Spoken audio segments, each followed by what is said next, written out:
That's my goal, to not have that horrible negative energy where like you don't actually want people to succeed. I think you're a fucking loser, and that's not success. If you've made it and you've made a lot of money and you've had some big success with a company or whatever, and you literally like want people to fail, oh man, I hate that energy. That's little dick syndrome, that childish energy. It's good, man. I need it in my life because I'm so serious all the time. Like, come on, we need to do this, we need to get this done. Let's attack, let's kill.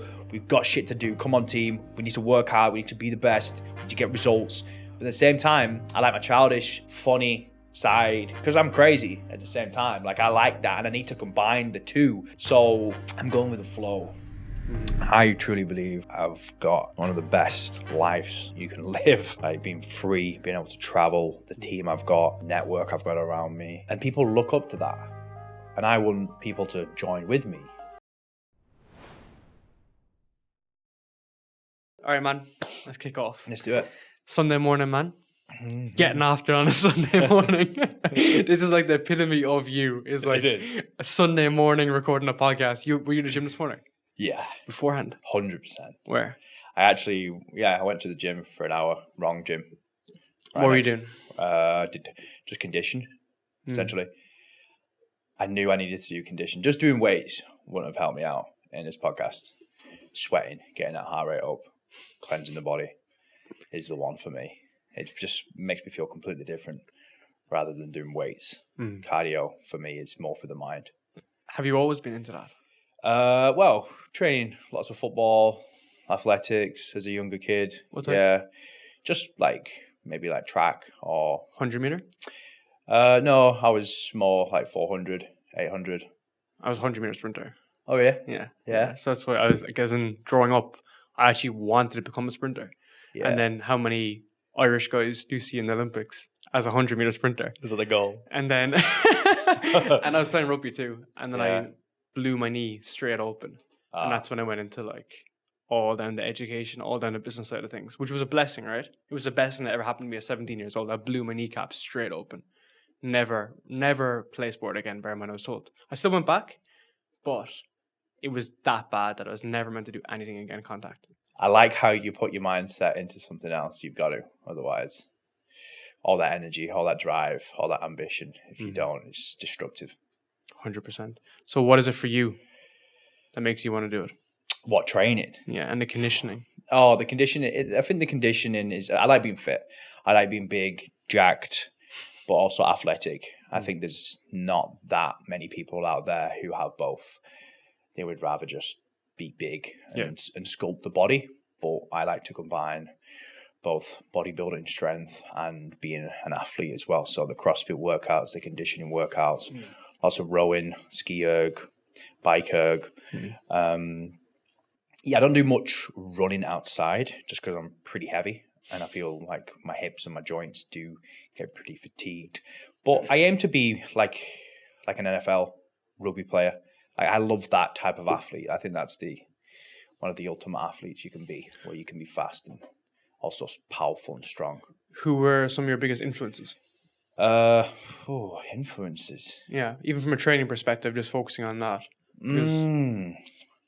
There's not really that many because I feel like it's new now in terms of like people, now they are combining CrossFit with the bodybuilding types of workouts, the functional training. So there's no real one person who stands out, to be honest, mate. But it was more bodybuilders who I was inspired by. Exactly. Honest, yeah. But that's just when you're young and dumb and just want to look fucking massive, right? You just use that to just... But that's it's not a great North Star. Just follow something and have some sort of influence. Because not a lot of men do, right?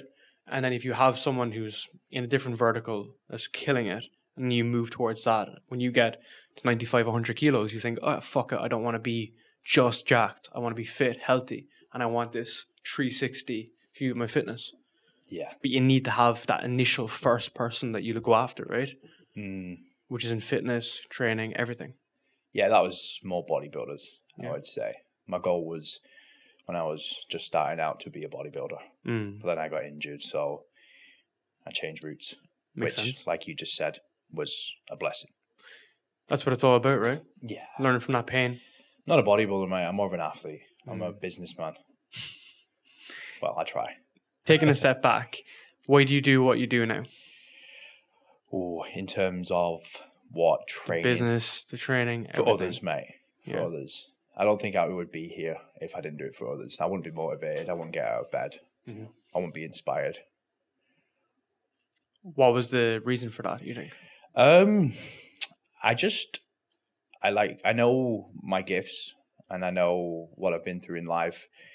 I feel obligated to put myself out there and build what I'm building, because I feel like if you've got knowledge and you've got wisdom and you can help people, then if you don't put your energy into something positive and productive, then you can be very destructive. And I'm like that. If I'm not working forward and building and pushing on a mission, I'm destructive. Same. Yeah. Exact same, man.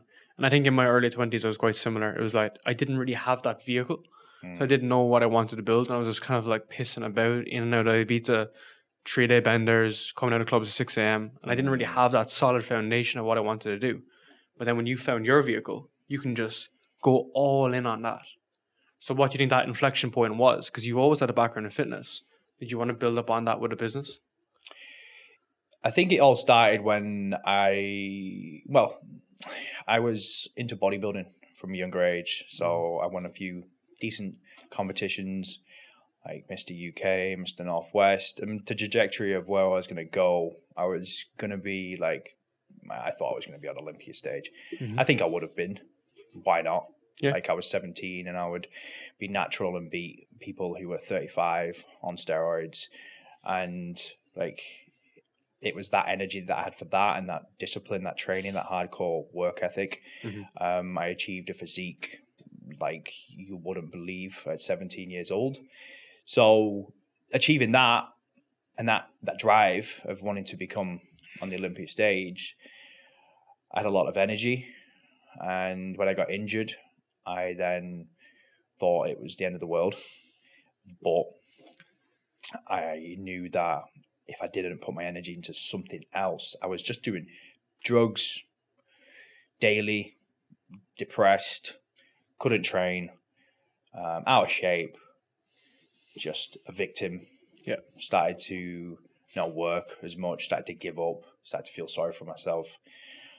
Pretty low part of my life, but also you've got to be real at the end of the day. And if I continue to just be that person and just feel sorry for myself, well, really, it's average problems at the end of the day. So many people go through the same shit like that, but they think it's just them. It's only me. No one else understands my story or my dream. I broke my ankle and then I couldn't become a professional footballer. It's the same story over and over again. Like, how many times have you heard someone say like, oh, I was going to be like a football player? It's like, come on, bro, give up. Yeah. Do you know what I mean? What are you doing now? Like, you're in the pub with your mates chatting shit about the past. I just don't believe in that anymore. And I was that guy at one point for a short period of time. And then the reality check happened where if I'm going to do it, I'm the only one who can make it happen. No one else. I didn't have anything given to me. So it was time to take action and put that energy and that enthusiasm that I had for training, that just mindset of just, I'm going to make it happen. I'm going to win no matter what, into personal training and building a brand. Why do you think so many people fall into that bracket of feeling like a victim? So you're from the UK, I'm from Ireland. If someone sends me a message, I'll always get back to them. And I get a common thread between people saying, oh, like, you know, it's so easy for you because you left Ireland and now you separate yourself from that environment, but it's so difficult for me and I feel like I'm pulled back from my friends and I don't drink anymore, right? It's been like 14 months. People say, oh, like their friends are pulling them back and they feel they have to go party and drink and stuff. So like, how do you break that cycle and how did you break that cycle? Well, if I didn't break the cycle, I would have been unhappy and depressed and a bum and a has-been. Yeah. Like, it's all on you at the end of the day. And I had to remove myself from a friendship group. Not that I fell out with them, and I didn't like them, I didn't look down on them, but I thought I was doing drugs. I wasn't happy. I had no money. I was broke. I was living at my ex's dad's house in the loft where I could barely stand up, and I just felt like a little bitch. So I removed myself from everything and just isolated. Just started grind. You stayed in the UK. Well, I went traveling. Yeah. Yeah, I went traveling and like a backpacker. That's a good thing though, man. You Great open up your thing. perspective, right? I had to do it because I was giving up, and I was like, you know what? A good thing for me to do would just be to restart. Yeah, I had a business which was selling supplements, which I will be bringing back, all part of the brand. But I was like, you know what? This isn't working. I was putting the money up my nose. And I wasn't really that person who I was never going to succeed in that company. The habits, my mindset, how I looked, what I thought about, who I was hanging around with, was never going to succeed. Isn't that interesting how you had an idea and you had a solid business plan, right? You had a fucking supplements brand, but you didn't have the habits and the discipline around it, which is like a lot of people, okay? Because you could. So you've had success in the fitness space, and now in the business space, I basically just record podcasts and I just train, right?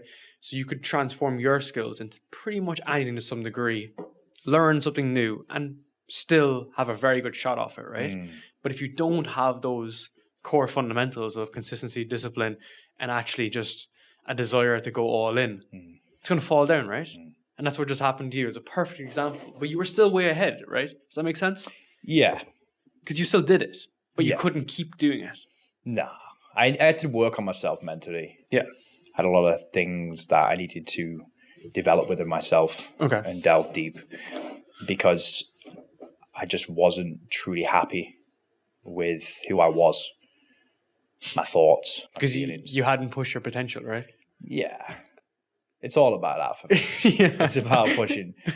When you know you're holding yourself back, or when you know you need to get something done and you put it off and you put it off and you put it off, it manifests and it builds, and this horrible energy that carries around with you because you know you're not doing what you should be doing and you're not living up to your true potential.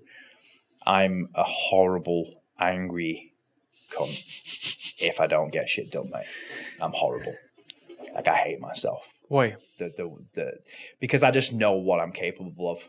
Yeah. And I know it's not about me, it's about others. I just put it on others all the time. It's like, if I don't do this, then I can't help save other people. Yeah. If I don't do this, then my team are gonna be let down. That's how I get motivated. It's not about me. It's about them. It's about how can I create the best possible jobs for my team? How can I be the best leader for my team? Because they look up to me. If I'm not developing myself, working on myself, being disciplined, have good habits, then they'll follow me in that way. And I don't deserve to be a leader, especially for coaches as well. They're very smart emotionally. Yeah. But what I observed from you was that you have a very high emotional intelligence. So even though like you're fit and jacked and you just get up and get it done, right? You do understand different people's scenarios. And even if it's coaches or their clients, you do understand that like, yeah, there is a proportion of people who are unmotivated, lazy, and don't do this. How did you come to that kind of realization? Like, did you like study yourself? Did you study other people? How do you get to that point? I don't really think a lot of people are lazy. I think it's the fact that they don't realize why they should be doing it, essentially. They've not really delved deeper and understood the why. Because you get people who are fat, out of shape, and they've got tits, guys, and then they're very successful in business. So they're not really lazy, are they? But like, I get pissed off when people will point at someone and laugh because someone's like walking down the street, struggling to walk and out of breath. But you don't know what they've been through. You don't know why they're there. You don't know whether they were an athlete and then something happened to them. They got injured. They went through some traumatic experience, and now you think they've become lazy when they're just struggling emotionally. So it's about delving deeper and figuring out how you're going to motivate this person and understand the why and the motivating factors and push and pull. And I think as a coach, it's about understanding why that person needs to get up out of bed in the morning if they've not got a purpose and they don't even know because they're not self-aware enough, or they've not even thought about it. Then it's difficult to motivate someone. How do you walk someone through that process? I always put it on others again. So, like, why do you need to be in a certain shape? Like, do your family not need you to become a better person for your kids, for your loved ones? When you're a father and your kid is looking up to you, they need someone to be inspired by, not someone who's a bum doing drugs and not working hard. So I try and understand the person, what makes them tick.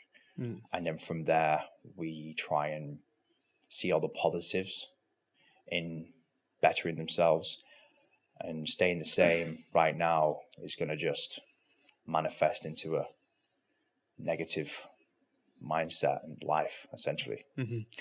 It's also because maybe in other areas of life they haven't got success in some regards, you know. So like a big part that we do, like in our company, is try to get people like quick wins, right? Just lowest hanging fruits. Try to get people to win, right? Whether it's their first pull up or their first bench press or whatever.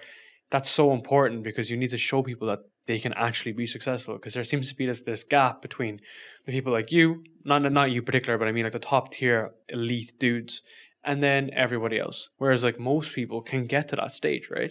You just need to extend your time horizon. It's not going to happen in 6 weeks, right? It's going to happen maybe in a year, maybe 3 years, maybe 4 years. And having those actual fucking goals, right? So that all the other stuff you can forego, you know? And I like to say, like, I have zero opportunity cost.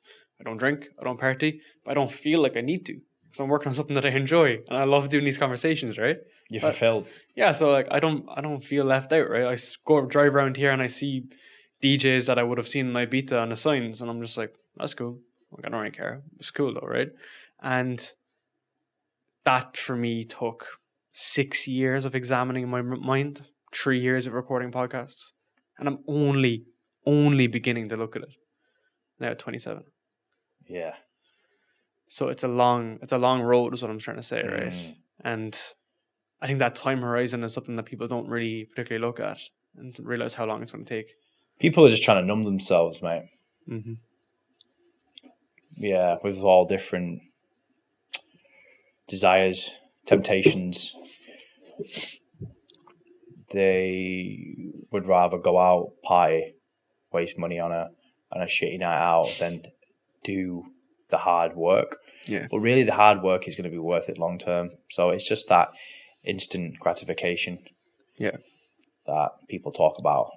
I think when you're working with clients as a coach, it's very important. Like, you need to be disciplined now to then in 6 months' time, you're going to see the benefits. Alex Ramosi says a woman will spend $1,000 on a dress, but won't spend $100 on a coaching program. Yeah. You know? So going from like theory into practice, like how do you actually become more disciplined? Through the daily habitual routines that you set out to yourself. And I think over time it's going to build, but you have to be consistent with that. It's the consistency, isn't it, of not giving in to temptation, that snack, that beer, that night out. Maybe just instead of sitting down and doing your work, you're going to go out for a coffee with your mate. It's being disciplined, doing the boring shit, essentially. Yeah. So life is though, isn't it? Like the majority of it is like doing the really, really boring shit for a really long period of time, more so than anyone else, to separate yourself and become a category of one, right? Yeah, it's like never missing. Like you doing this podcast, you've never missed. Yeah. You've actually never fucking missed. Literally. I love that. That makes me feel like so fucking happy, mate. Like for you, just thinking, I get that. Yeah. Never missing is like a little bit of a catchphrase that people should say to themselves every day. Like, why are you never missing? Like, what's motivating you? Like, why are you doing that? And it's funny because like I don't even know. I think it might have started with like insecurity of like the fear of failing publicly, because it was the first time I came on the scene. Okay. So I wasn't experienced. It wasn't like I sold the company or whatever. And then I just started a podcast and I was networking with people, and then I was just super on top of it. And like to this day, I would still feel like quite anxious, being like, it's all going to crumble tomorrow. Does that make sense? Sometimes, because 100%. I'm always like, even like you, I dropped you a message. It was like Friday night at like 1 a.m. I was just like fucking grinding out outreach.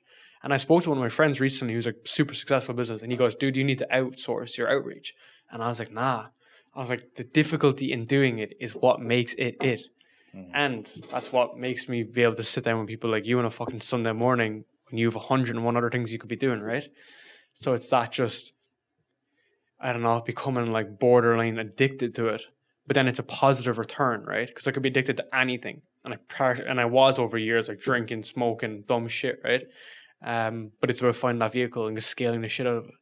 Yeah, you know, that's the difference. It's the consistency. I think if you do something every single day, you're gonna get good at it. Yeah, and there's a lot of top high performers who know that, mm-hmm. whether it's the gym or within business. Like, you're going to far surpass people just by doing it every single day and being consistent in it. And then in 10 years' time, people look at you and think, fuck, bro, how did you do that? It's like, it's not even hard, mate. You just do it every day. Yeah, 100%. But you do it for a week, you do it for 6 months, and you give up. Yeah. I just never give up. And you never give up, clearly. You've been so goddamn consistent that in another 5 years' time, people will be looking at this podcast thinking, shit, he did well. It's time to start. But a big thing for me was being like a support network that I had. So like a missus who was like great, like she gets it. And she's also not Irish, right? So she's like American, she's very different, entrepreneurial background, family. So she gets it. And she's part of the journey, part of the mission, right? Have you had like a support network for you? Like, how does that work? Because like you're very independent, but you're also like killing it from multiple different angles. I wouldn't say so, no.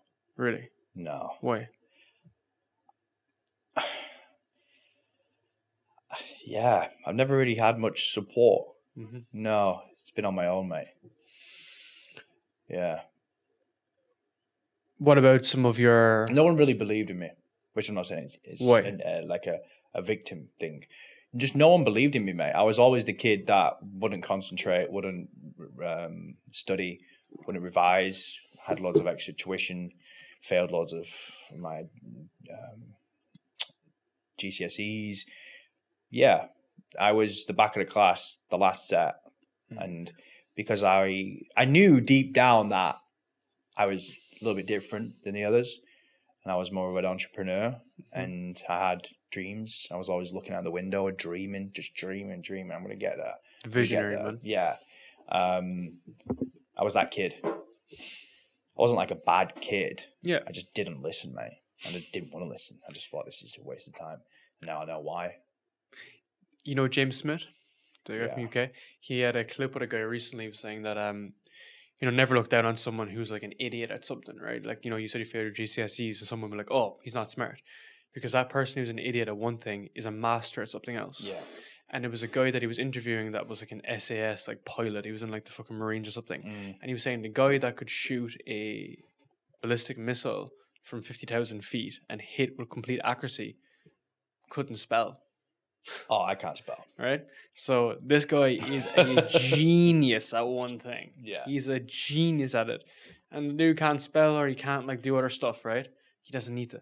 No. And that's the biggest thing that I've like learned from meeting people like you is the fact that you're just exceptional at one thing. And then you just branch the businesses around that one thing. It's a spider web effect.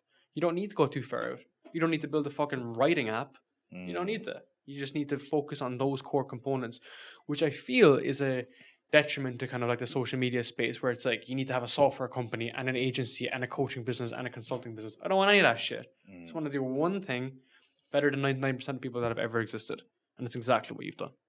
Exactly. I hire people who are so much more smarter and intelligent than me. It's hilarious, mate. It's fucking so funny. But they can't lead. Yeah. I'm a leader. Yeah. They're going to listen to me because I have their back and I want them to succeed. I have their best interests at heart. I lead. Like, I'm a leader. I know how to motivate people. I know how to help people.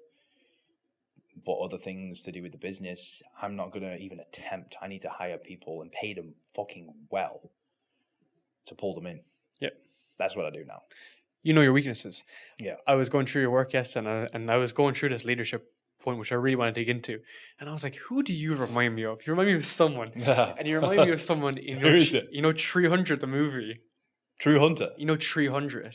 300? Oh, yeah, the Spartan right. movie. Yeah. I was going through the characters and I was yesterday, and I was like, he's someone in there. I was like, that's exactly who you remind me of. It's just funny. Like that. I mean, it could be the dude in the front, but that's your character, man. Yeah. Is the dudes from 300. That's your next Halloween fucking costume. But it's true though, right? You appreciate that. Because it's you live through your own experiences and you know where your strengths are, you know where your weaknesses are. So like are you 27? 28. 28. Jesus Christ. I need to get it going. I'm 27. Why do you think you have those like leadership capabilities so young? Oh. Well, I've always been a leader in terms of football teams, any sports I did from a young age, but I've got an older brother. I had two brothers, so very competitive, mate. Very competitive, and always feeling inadequate. Do you know what I mean? And always fighting with my older brother. He was always pushing me down.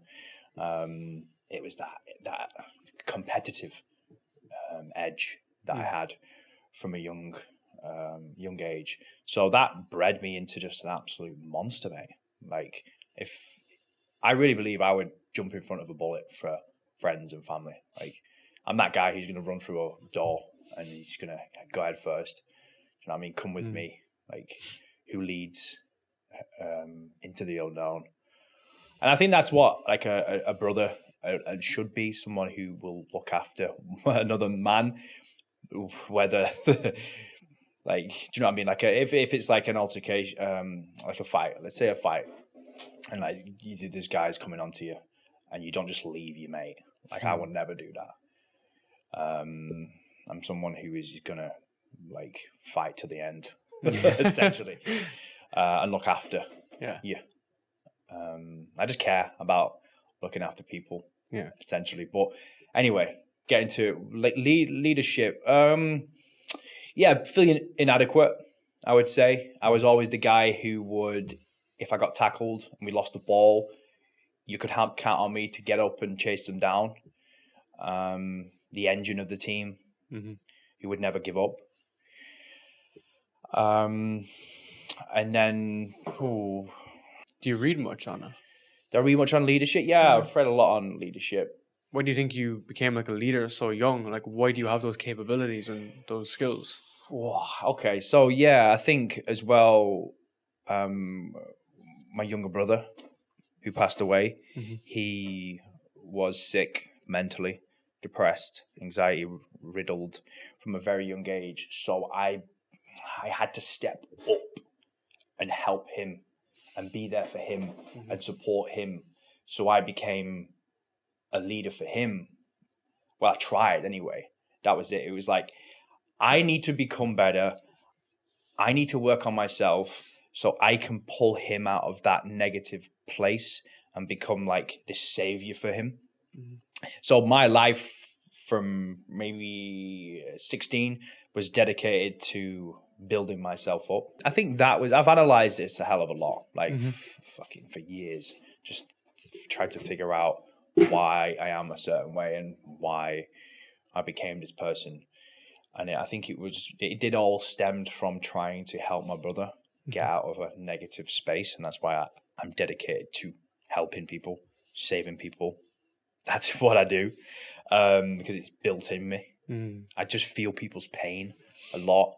Very emotional in terms of I just feel people's energy, and like when people talk about what they've been through, I'm like, fuck, that hurts, man. So when I was younger, I had to support him, and I had to work on my mindset and figure out how am I going to help my younger brother get out of this hellhole. Seeing someone from a young age be in bed for 3 years, not get out, of bed and you're pulling him out of bed daily, he's got the blind shut, it's a dark room, he wouldn't be inspired to even get out of bed, just didn't look after himself, had no purpose, couldn't get out of it. And it's like, okay, people need support, people need someone to talk to them, to essentially be there for them and support them. Yeah. And I just tried to develop myself so goddamn much, not just physically, but mentally too, to be able to understand how I could help this guy. And you were very young doing that as well. So I think you were probably learning myself as well about exactly, you know, life. because it's a different personality trait, of course, completely different. Like you're two different in very different ways, but then obviously same in some other aspects. And you were helping him along the way, which is incredibly challenging for you. My whole life was dedicated to helping him, like daily. Yeah, like that's what it was, and it wasn't healthy, mate. It was bad. And it wasn't healthy for me. Full disclosure as well, so I obviously don't know the severity of it, but I've had people that are very close to me that struggle with depression as well. And luckily they came out the other end and they spent 3-4 years in bedridden, and they were taking, like, some medication really helped them. Like, I don't know, are you familiar with sertraline? Yeah. Buspirone, and Med are doing great, right? And what's ironic is the fact that they're very intelligent, very smart, very creative, and just maybe predisposed from it mentally out of birth, and now doing great, right? But had those period of time whereby it's almost like you can't snap out of it. But they worked really hard through therapy, medication, different elements. A big aspect was actually meditation. Oh, okay. That really helped, amongst a few other things. But what do you do? You know what I mean? What did you do in those scenarios? Like, how did you do it every single day and motivate yourself? Well, we took him to therapy. Yeah. I even paid for a therapist because, like, the therapist that he saw just nothing was sticking. They didn't respect him, essentially, in terms of, like, I think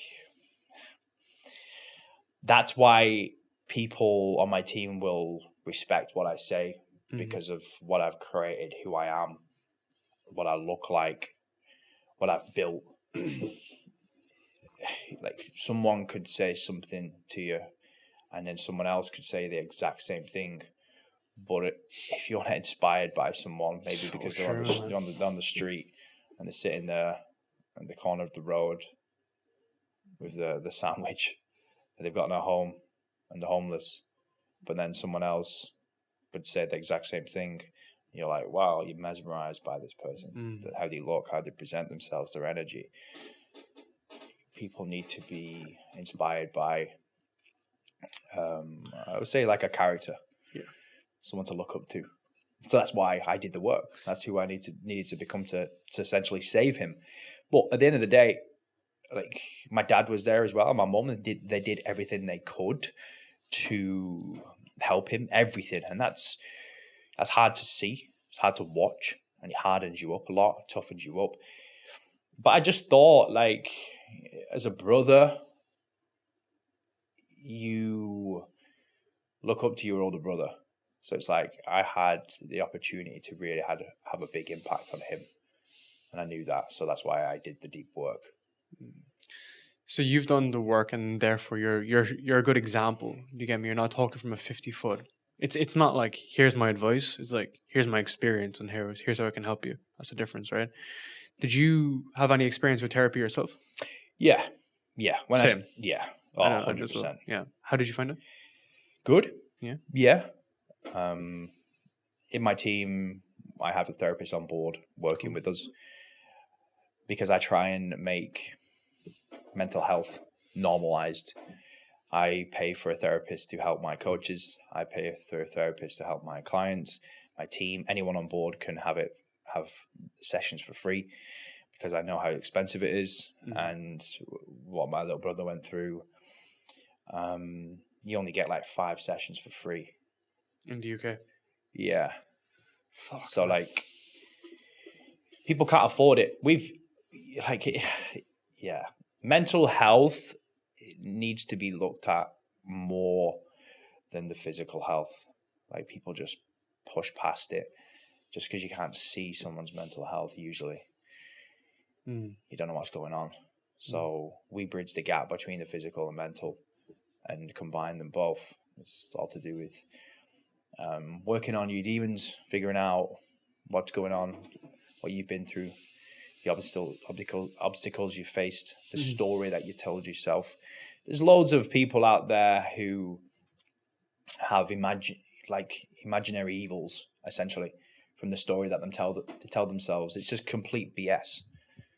They just make up lies, or people have said something to them and it's a lie. It's not even true, but they carry it like a burden and pull themselves down and never achieve anything because they're just living in the past and letting other people's judgments and words affect them so deeply that they're paralyzed. And I fucking hate it, mate. So we build people. We challenge people's stories. So say like, okay, so is that true? You're telling me about this. This is what someone said to you. Is that real? Like, can you tell me that's true? And they're like, no. I'm like, okay, so you basically told yourself a lie then, haven't you? That's why working with a therapist can be great, because it is that neutral perspective as well. You know, if you were, say, guys don't like talking about their mental health and shit, right? They don't want to talk with their friends because it might be perceived as like weak or whatever. I love it. But you're at that point now, though, whereby it's to some degree like self-actualization, whereby you've actually realized this stuff about yourself, your weaknesses, and you can work on it. But you did the work, right? But from the first instance, that's why a therapist can be very helpful, because a therapist will let you just speak. And that's what I had, right? I was going through like a really rough period of work. Went to see a therapist. I did BetterHelp online. It was like 4 sessions in a month. But 150 quid. I really recommend people to check it out. But when I would speak, I would look for an answer. But unlike someone on the fucking internet, they don't come back to you with an answer. They just work through a scenario. And I like to describe it as like the unknotting. So if you have a knot and it's completely knotted, you're just slowly unknotting it. And then you're just having a bit more of clarity in your thought. And it's been like 1.5 years since I went to see a therapist, but I would probably do it again in the future if I need to. You know, if I come to a period where I'm really stressed, overwhelmed, I can't emphasize how helpful it's been for people that I know, and especially me as well. Nice, man. I think we realized that the problems that we face are usually average problems. Yeah.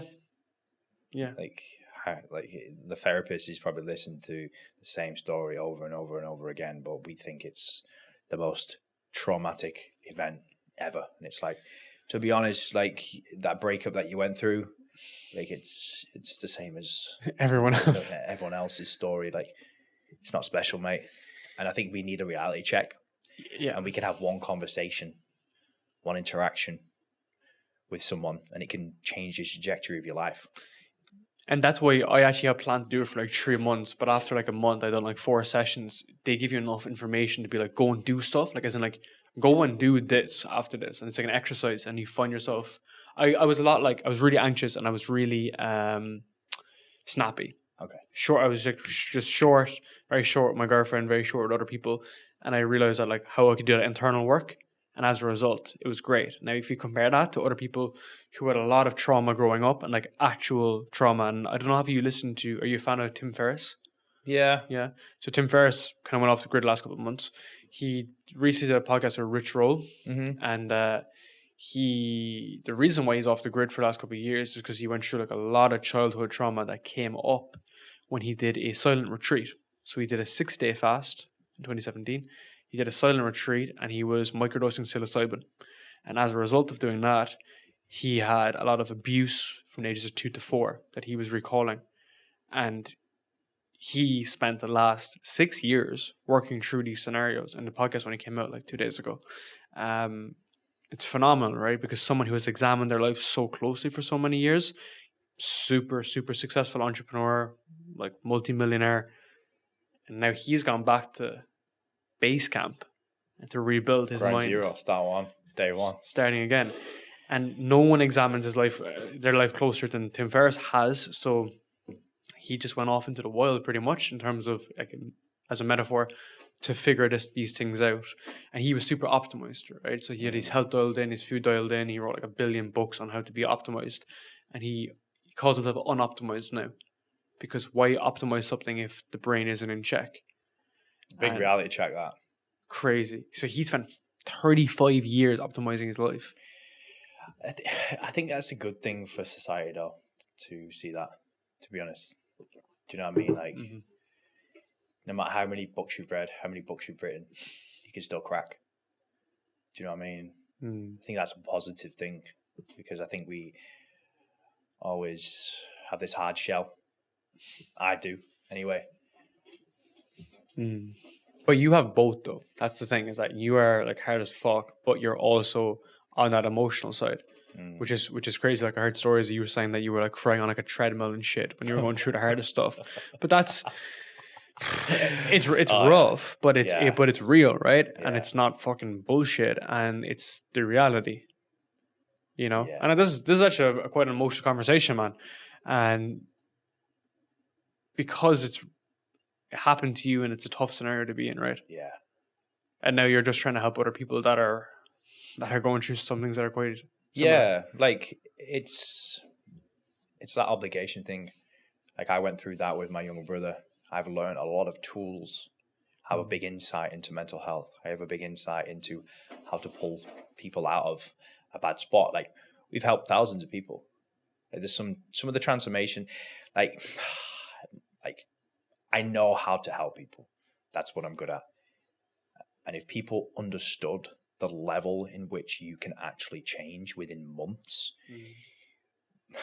people would actually take action and make it happen and be disciplined and do the habitual work that needs to be done and stay on that path and fuck out all the noise, all the bullshit. Don't be distracted, because I've got guys now on the team who are absolute savages, mate.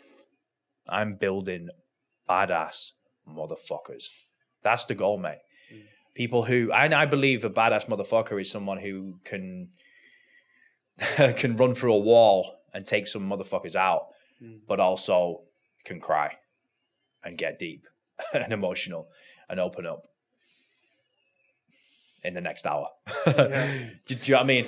Yeah. And that's what it's about. And that what I went through with my younger brother and still going through, mate. I'm still going through it every single day, like every day. And I don't want to forget about him. He's a massive driving factor to why I'm the way I am. Like, I've got a lot of regrets, bro. I've got a lot of fucking horrible, dark demons that are disturbing, mate. Like, they're not nice. And the things I said to myself, people will be like, wow. It's like, that's why I can relate with like people like Goggins and people like that, because I'm the same type of guy. Like, that's how I think. Like, the same type of just dark shit. Like, I have to call myself a bitch all the time, because it can be so easy for me to be complacent, like looking out in my villa over the rice fields, got an amazing team, and you've got to check yourself and ground yourself daily. Yeah. That's something I've been working on, being grateful. Because I could just sit in bed, man. Yeah. I could just sit in bed and chill. But if I did that, I'd be bored anyway. I'd hate it. Like, for a day, I can't sit on the beach and fucking sip on pina coladas. You'd be worse off, man. I love the grind, mate. I love hustling. I love Sunday. Got up. I was with a chick last night till late. Got up early. Went to the gym. Got back. I shot with a videographer who's living in my villa for like an hour before here. That's why I was late. So I was like, yeah, I fucking love it. Like, that's a fucking start to the day. Took her home on a little ped. I was like, yeah. And I'm here now grinding. Like, then I'm catching a flight in like 4 hours. I'm like I want to go to the gym as well after this. Yeah. Quick second workout. And people wonder why you're successful. It's like, okay, well, come for a day with me, mate. And it's the same with you, mate. We love it. Like, what am I going to do? What, Sunday, you've messaged me saying, I messaged us saying I couldn't do the podcast on Monday. I'm like, fuck it, I want to get it in straight away. And you make it happen. Go get us. We know. We're looking at each other now like, yeah, you get it, bro. Do you know what I mean? Fucking hyped up, just like charged, just like, oh. But it makes me so fucking horny. But that's why, you know, it's never been easier to win because most people won't, right? Yeah. People think that like on Saturday and Sunday, this is when you recover from your fucking Friday night out, right? Taking a piss. And people who aren't on the piss then are going out having pizzas and all this kind of shit, right? And I still, of course, like you can go fucking smash whatever food you want and have that kind of balance, whatever, some regards. But you need to do the work, right? And you said this a lot as well, is that you need to earn the right for that. Yeah. And really, when I moved into like, what I want to do is really ambitious, right? That's why I gave up alcohol, because I knew that the traits I need or the habits I need to execute, not talk about, but execute every day. Execute. Right? Are not achievable when I spend half the week lining up an event and half a week recovering from that event. Yeah. That's what was happening to me, right? When I was living in places like London, like I'd be like on fucking resident advisor, like looking at like sets on Thursdays and Fridays and Saturdays. And then the following week is recovering about those sets. And then I would record a podcast. And this is when I felt like a little bit of a bitch because I was a hypocrite. I'd record a podcast with like someone who's super successful. And the guy's like, yeah, I just work all the time. I get it done. And now we're at this stage and it's a good stage. And then I would be doing none of that in the early days when I was like 23, 24. And I was like, nothing's going to change. And Hormozy says you have to want the change to change. So you have to want the change to change. So you need to be able to make that adjustment, right? And not a lot of people are willing to take that 180. I mean, that's why I asked you about the CrossFit thing, because it would have been very easy for you to stay in bodybuilding, which I am in and I love doing, right? But just stay in that lane. But I've also run marathons. During the scamdemic, I left bodybuilding and went into running marathons, and I wanted to do ultras, but they wouldn't run events. So they closed all the events. And I went from 80 kilos down to 66. So I was like, I got to go back to bodybuilding. I lost all my size. But for me, bodybuilding has a time, right? Because I'll get to 30 and then I'll move into ultras. And that's it. That's what I want to do. Nice, bro. But does that make sense? Yeah. You need to have to want to change. Yeah, I think like winners will push themselves so goddamn hard to the breaking point. And they'll have finished the race, they'll finish the event, and they're like, I could have went harder. That's I could have went harder. So that's me. That's the winner's mindset. I have a coach. His name is Darren McNamara. He does like my training, nutrition, 24/7. We're like super dialed in, right? And he's a hard bastard. You should definitely check him out. He's not 24/7. He's on top of his shit. He's on top of his shit though, right? He's checking in me every day. He's always on top of his shit, right? And but we've been working together for the last year, and like, you know, he's put everything into my coaching. He's going on to be Mr. Olympia. He's going on to try to get to Mr. Olympia stage. What's his name? Darren McNamara. Is he a bodybuilder? Yeah, he's competitive bodybuilder. I think I've seen him. Yeah. I think I've seen him. So I went to university with him. Yeah. And then he spun off then and went all in on training. And he's super. He's jacked. Yeah, his coach is Cuba. He's Cuba. You know Cuba? His coach is Cuba. Yeah, his coach. Yeah. So where I'm going with this is that I saw something recently where someone asked him, being like, you know, what's your cheat meal after your show, right? What are you going to get? And he was like, if I'm just thinking about my cheat meal for 20 weeks of a prep, then what am I doing? He's doing it. Yeah, the goal is the day in, day out, the miniature wins what he's getting every single day. And I follow his stories all the time, man, right? And people are like, but what are you going to do afterwards? You going to go smash loads of donuts? And he was like, no. He was like, no, that's not the goal here. You know what I mean? He's going to have a nice meal with his family and that's going to be fantastic, whatever. But the goal isn't the fucking end. The goal is the habitual daily tasks. And that's why he's my coach, right? Because that's the influence. That's what I mirror in my own training, my own lifestyle. And that's what I love to see is people like that. Killers, you know? Killers, mate. Absolute killers. You've got to be a killer. It's competitive. Do you know what I mean? Like, I'm a killer, mate. I will wish the best for someone, but I still want to rip your head off and beat you. I think that's my goal, to not have that horrible negative energy where like you don't actually want people to succeed. I think you're a fucking loser, and that's not success. If you've made it and you've made a lot of money and you've had some big success with a company or whatever, and you literally like want people to fail. Oh man, I hate that energy. That's little dick syndrome. That I hate it, bro. That makes me feel horrible. Like what? Do you think that's success? Like, I think when you've succeeded and you actually want people to win and you truly, deep down, want the best for someone, but you still want to just annihilate them completely. Complete and utter annihilation in business or an event or whatever. That's just competition, mate. Yeah. And then at the end of it, you don't start crying if you've lost. You're like, well done, brother. You won. Yeah. Let's get on it again. I hate like bad competitors or like sore losers, bro. Yeah. Oh, that's nasty, mate. And nasty energy, that. There's room on the top for everyone, right? And also, it's better to be on a mountain with someone than be on a mountain on your own. So when you build a business and you're with someone, you're like, this is fucking great. It's way better when you're up there on your own, up there with two people or multiple people than on your own, right? Yeah. Because then it's like, what the fuck's it all about, right?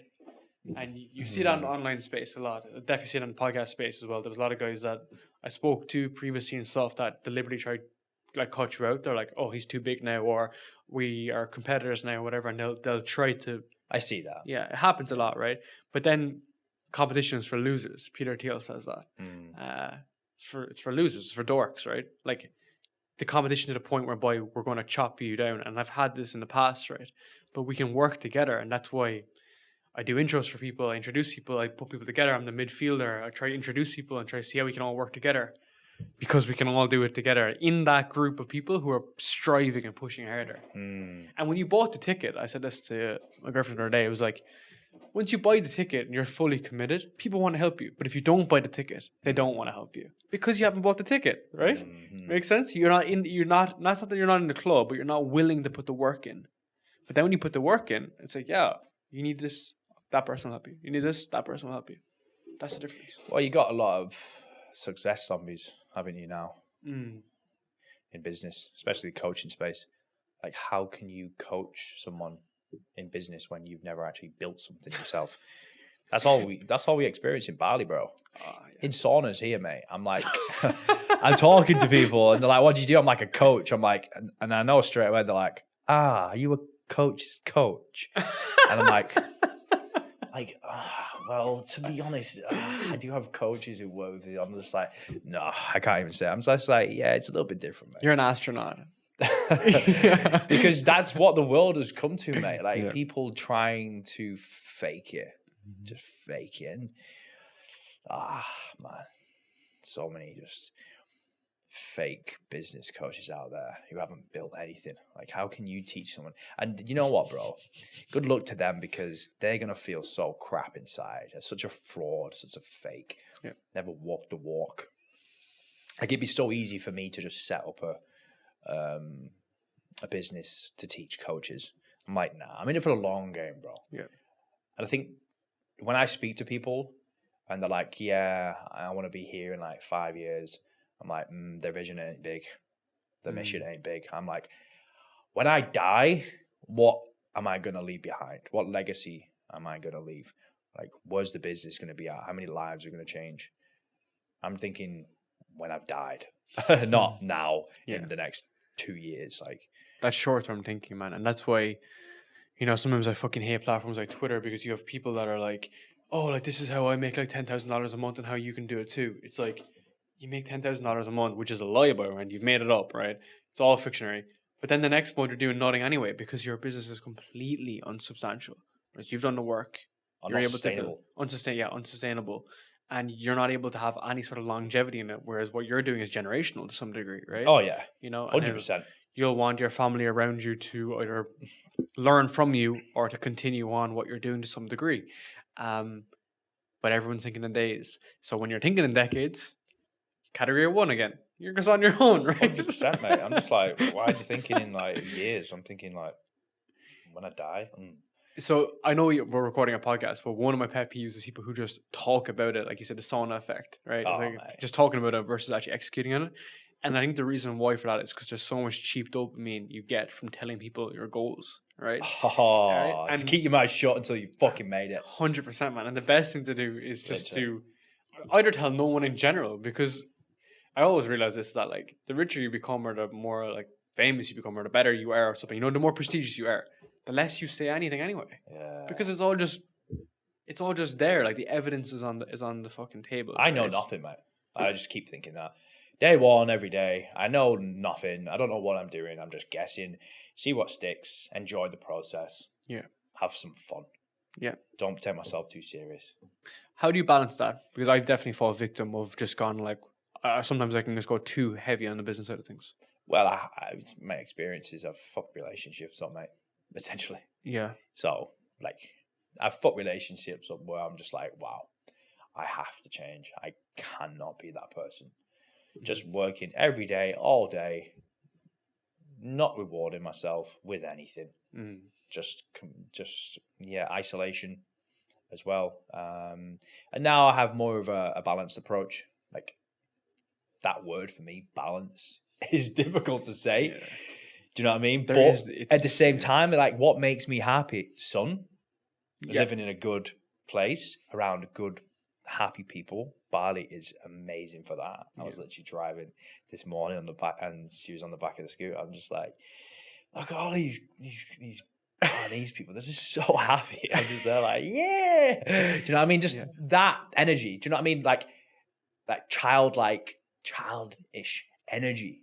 It's good, man. I need it in my life because I'm so serious all the time. Like, come on, we need to do this. We need to get this done. Let's attack. Let's kill. We've got shit to do. Come on, team. We need to work hard. We need to be the best. We need to get results.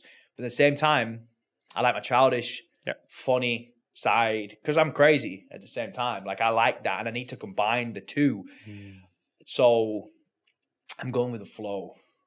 But for me, sun, good food, good people, good vibes. I'm chasing the vibes. Baby. Yeah. But you've nailed it, right? Because that's why a place like Asia is amazing to be, because you'll always have that fun element because like you're on the back of a fucking bike and it's just like ridiculous, right? Because if you were doing what you're doing exactly now in London, Jesus Christ, man, you'd be miserable, right? It's raining. I'd have anxiety, man. It's raining 24/7, just a shithole, right? But like, for instance, last week, my mate Tom was like, we're going climbing a mountain. And I was like, all right. Turns out he has a background in mountaineering, which I did not realize until we were half up the mountain. He was like, we're leaving at 4 a.m. So I was like a child on Friday evening. And I was like, I'm buzzing. I was like, we're going for a drive. And I got up at 4, drove all the way into the mountains and did a 12-hour hike. Started at 5 a.m., came back at 5 p.m. 12 hour? 12 hour. Good effort, bro. So 12 hour in the whole thing in total. Man, fuck. 9,000 feet elevation. Up and down. Jeez. Yeah. That's high. It was fucking hectic, man. And bear in mind, he's like, yeah, I walk across Scotland and I walk across Wales, you know. And but what I guess love is the fact that like that was just, it's a novel activity that you can do. That's like sick. That's not in a nightclub, not putting shit up your nose, right? Not doing stupid shit. And it's free. It's free, right? But it's just sick, right? It's just like sick experience. And then I came back and I was like shagged for like 2 days, and I was like, yeah, but that's what I need, right? And once a month or once every a couple times a month or whatever, doing things like that is just sick. Like, I don't know you much into the water, but like I love surfing.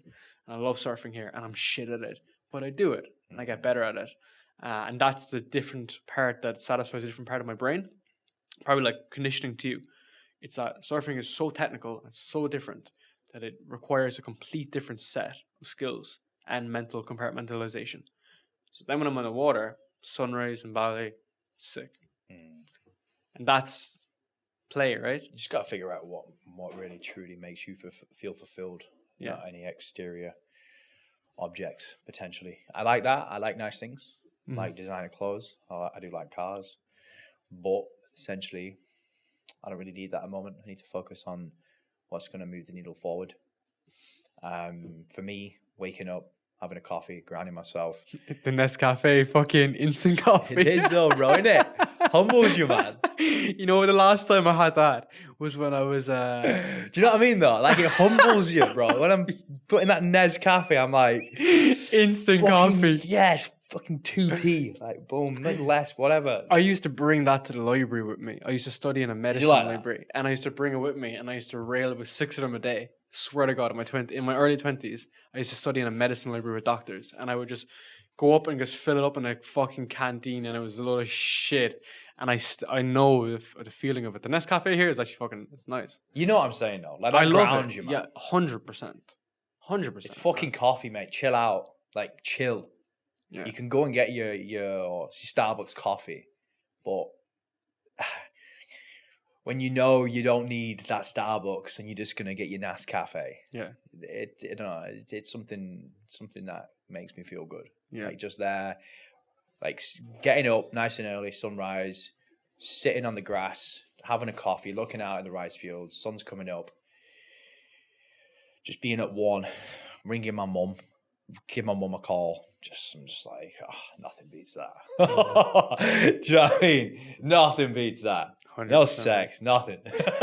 Just ring my mum having a coffee. Just like, yeah. That's cool, man. Even with your food as well, like, so I'm the exact same. I just fucking have like basic shit, right? Just have chicken and rice, just rail it, don't give a shit. It was so bad that I didn't even have a microwave here that I drink my oats straight from a shaker. Savage, bro. Right? I just have oats, fucking 80 grams of oats for protein, and I just rail it in a shaker. But with the training that you do and like the calories that you burn, I don't know, do you even track how much calories you burn? But like, how much do you eat, and like, how do you know what to eat because you're at the stage of high output? Yeah, I eat a lot, mate. Yeah, would you eat like 4,000 calories a day? Eating too much is probably the only thing that can affect me in terms of like set me off track.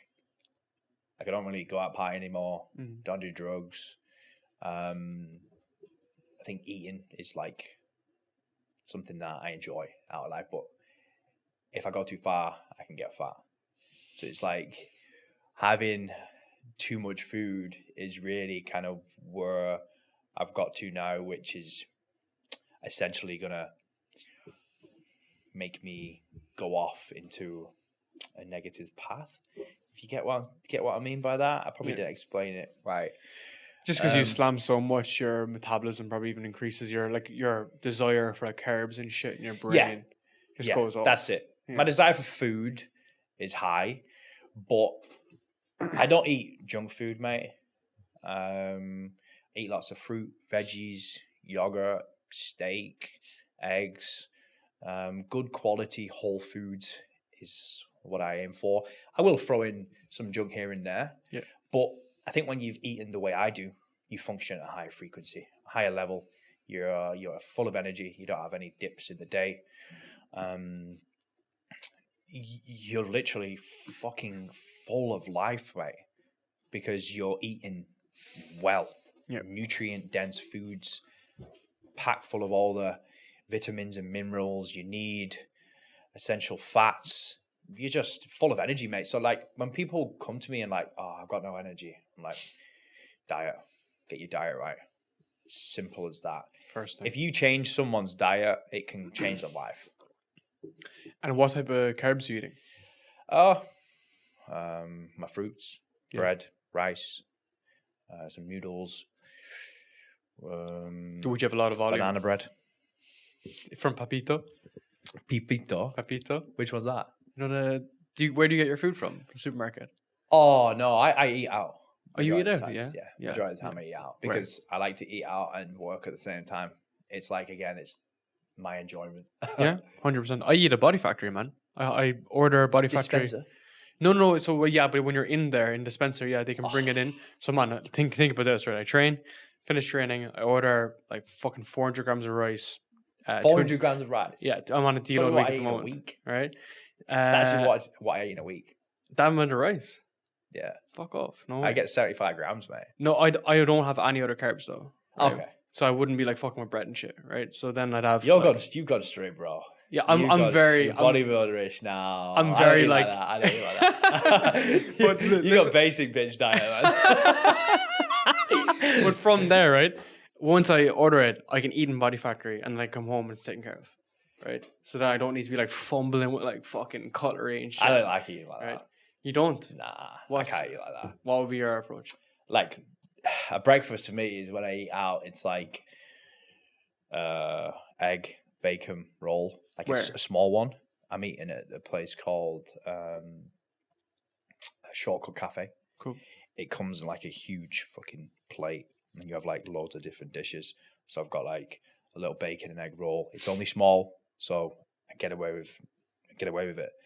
Got like eggs, bowl of fruit, a little slice of banana bread. I'll have quesadillas, chicken quesadillas, 2 of those, and then a coffee and some extra chicken. Like that. You saw it, bro. Yeah. I'll show you after. It's a big plate of food. So like I can't sit there and just eat eggs and egg whites. Like, nah, man, I don't eat like that. That's what I'm saying. Like, I train the way I do just to eat more as well and to eat the food I am. And in Bali, you can do that, right? Because it's cheap as shit, right? Yeah. It's just so simple as well. I eat out pretty much 99% of the time. 100%. You know, I just have some small shit at home, but you don't need to, right? It's not. It's like it's the fact that like I'm not going out on the piss. I'm 100%. not blowing money on cars, watches 100%. at the moment, anyway. Yeah. But that's what makes me feel alive, mate. Having a good chat with a friend, or I'm on the phone to one of my team or whatever. I've just had a nice meal, just sitting there. I'm just like, yeah. And you know what? You network. Yeah. I'll speak to people. It pushes myself. Going traveling and doing what I do. I've done it alone. So are you able to actually go in a restaurant or a cafe on your own and feel like absolutely fine? Walk into a busy cafe, busy restaurant at night on your own. I do it all the time. Just walking on my own, fully packed restaurant. Just like, who gives a fuck? Like, go and eat on your own. It's a good thing to be able to travel on your own, go for a coffee on your own, be in your own personal space and not need anyone. That's what I've been doing. The elimination of what do I actually need, bro? And Bali's a good place to do that. 100%. So I don't have a phone with data. I don't even own data, right? The only way for me to connect to the world is by to be somewhere with Wi-Fi, because I don't believe in like just having like data running around, whatever. I know my way around Bali. Right? I've been here for good few years. So I just cut out like all dumb shit like that. So if I go into a restaurant, I don't ask for the Wi-Fi. I'm just there with no Wi-Fi. Just eat, enjoy, spend time with my family, meet people. That's it, right? Because I don't need all the external distraction. And it's just like social media basically is a drug, right? So you're just going to get vroom straight into it. Or even from a work perspective, if I connect to the internet, I just go vroom straight into work 24/7. So finding a way to just be disconnected from everything has just really helped me, 100%. I like that. I always set bigger goals though. Like I've got my Ibiza trip next week. And this year I've hired 2 boats for the day for me and my team to go on, have some fun, party. And I'm thinking like what I've thought of the past couple of years. I want to own a boat and pull up with people on the boat at a beach club. Like, it's just like, I know each year it'll probably be a bigger boat and a bigger boat, bigger team. Yeah. To get to the point where I have my own boat and I'm pulling up at the beach club where we all get off. Like every year, I want to be improving. Yeah. Whether it's an apartment, then it's to a villa, then it's to a bigger villa, and then it's a 5-bedroom. You got the pool, you got a maid. Like that's where I want to aim. But it's all in alignment with what I actually need, not for anyone else. Like I don't give up. I don't care. Like I've only just started posting like where I'm staying now, because before I didn't let out to anyone kind of the success that I was having, which I like. Because I'm not doing it for anyone else, but it inspires people, and it also people are attracted to it. Yeah. They're attracted to the lifestyle. I truly believe I've got one of the best lives you can live, like being free, being able to travel, the team I've got, the network I've got around me, and people look up to that, and I want people to join with me on that and have the best lifestyle. So like my team are coming out to Bali. I'm pushing my team. You need to go and travel, mate. Like you've literally been in the UK all your life. Go outside of the UK, mate. Now you're working online. Like get out of your mum's house. Go and see the world. Go to fucking India, mate. Have a different perspective. So I'm pushing my guys and team to push themselves out there. So they're all coming to Bali, mate. Yeah. They're going to Dubai. They're all going to Spain. It's like, and I cannot do that. You're holding people back because you know you have an insight into what other life, what a life could potentially be like. Yeah. It's like, come on, bro. And you see all different perspectives. So India was a great example because India has extreme wealth and there's extreme poverty, but you go there and you experience it and you like learn, you want to help them and you can experience, because otherwise you're up here fucking 360-degree view, right? You don't actually have any insight into what the world is like. And that's where the only way to do it is to be in those places and to go through it and see, okay, I really want to help people, I want to motivate people, I want to inspire people. And then when we have the business at a certain point, you might start reinvesting into different aspects of, I don't know, charities you care about or different things you care about, right? But if you're just locked in fucking Ireland, judging everybody else, none of that is going to be achievable. People, they can't pull themselves back. Like, I put myself into certain situations. I used to drive a car, which was just like, it was like a Fiat Punto. And I would purposely drive cars that I could way easily afford. But I had to teach myself lessons that, like, why do you need that? Who are you doing it for at the same time? I love it when people like have like fucking 10 different supercars and it's like this amazing collection. I like that. I'm inspired to that and I will get to that. But like at the moment, that's not my path. I don't need to go out and buy something next for other people's validation. Yeah. And I think that's the problem, isn't it? You go to Dubai and everyone's driving the supercars, Rolls Royces, and it's like, cool, I like that. But we know, like, that's not really going to truly make you fulfilled. Is it just buying external things all the time anyway? Yeah. Like, if you're a car lover and you love buying cars, great, cool. But is it you? Like, what's your perspective on Dubai? I like it. Yeah, I do really like it. But where I was staying on the marina. It was very intense. I'm a country guy. So I got a little bit overwhelmed, bro. Like we were saying about the working thing. I was relentless for like 8 weeks straight. I just didn't have a day off. I was just working crazy hours, training twice a day, copious amounts of caffeine, lack of sleep. And I was like, why am I doing this to myself? Like, what am I doing? What's wrong with me? Like, just chill out, bro. You're so intense. But I think it's because other people around me and I wasn't used to the location and it was just fast paced. Just got caught up in it, mate. And then that's why I was like, wow, I feel anxious because I'm like not really grounded. Chasing someone else's dream. Because I don't know what I was doing, mate. Because when you're influenced by other people like that, you can often just be doing something because that's someone else's goal, right? Like you're building your business, no doubt about that. But you're working at that pace because you've seen someone else do it, who might be just making it up as well. Like that's I don't think I've seen someone else do it.